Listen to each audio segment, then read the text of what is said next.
All right. Today we're going to talk about lighting.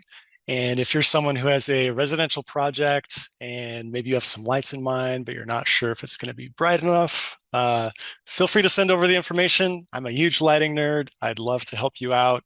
Let's make sure you're set up for success and that your project is going to be bright enough. So let's jump into today's video. All right. Our first step is going to be figuring out the square footage of the outdoor living room that we're going to be designing. So let's grab that.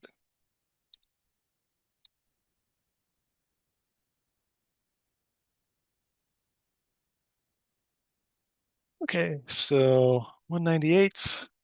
We're going to go back over to our calculator.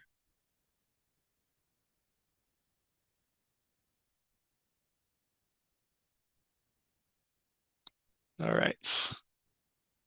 So I'm going to use the dark calculator because um, one side of this outdoor room is just completely open, so it's not going to be reflecting any light back into the room itself. And so in most cases, I would go with dark when you're doing an outdoor living room calculation. All right. So I think I said it was, okay, 198. And let's assume a somewhat tall ceiling. Let's assume it's pretty tall at 14 feet. All right. So I'm going to screen snip this. Our foot candle target is 0.6, which is pretty low. As a point of reference, kitchens would need 30 foot candles. So a little bit goes a long way when you're designing an outdoor space. So let's paste this in for reference. Okay, so before we place lights, I like to see if there are any visual cues we can take from the room itself. Could we center on these doors? We've got this wood screen here to the left. Maybe there's some alignment with that.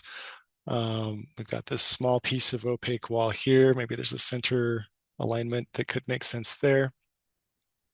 I think because this feels kind of enclosed on two sides and we're trying to create this strong connection to the inside, I think it makes sense to really focus on highlighting these walls and then let the light bounce back into the space so that it feels really soft and we don't have a glare issue. So let's plan on a light to highlight that wood screen. And although it's right over this seat, it's not actually shining down onto that person that's sitting there. It's going to create a reflected light off of this wood screen here to the left. Let's do the same thing over on the right side here. So we can get some bounce light off of this solid wall onto this dining area. And then because we don't actually know exactly where furniture is going to occur, I think we could round out the design with some decorative outdoor lights. Maybe there's a table lamp here, and maybe there's a floor lamp of some kind at that side. So it feels balanced, but it's not perfectly symmetrical. Let's see how we're tracking relative to our targets. So if we go back to the calculator, let's go find some placeholder lights. We wanted to do a recessed adjustable. Let's grab this one. This one you can use outside. That's something you always have to check. Got one there, one there. So that's 1200 lumens right out of the gate.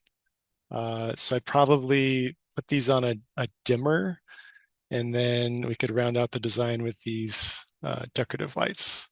And I think you could also choose to turn off these adjustable lights and only rely on the decorative lights as well. So it just kind of depends on where you're at in the evening. A little bit goes a long way, and I would just make sure to definitely have these on a dimmer. Uh, Certainly we could look for other lights out there that are a little bit less bright. This is pretty standard. Most recessed downlights are at least 600 lumens.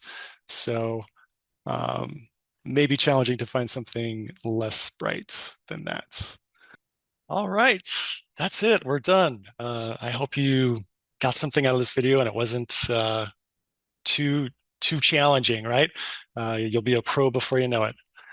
If you'd like me to do a similar video for your project, maybe you need a little help figuring out how many lights you need, happy to jump in and do that. Send over the info, and I'll see you in the next video.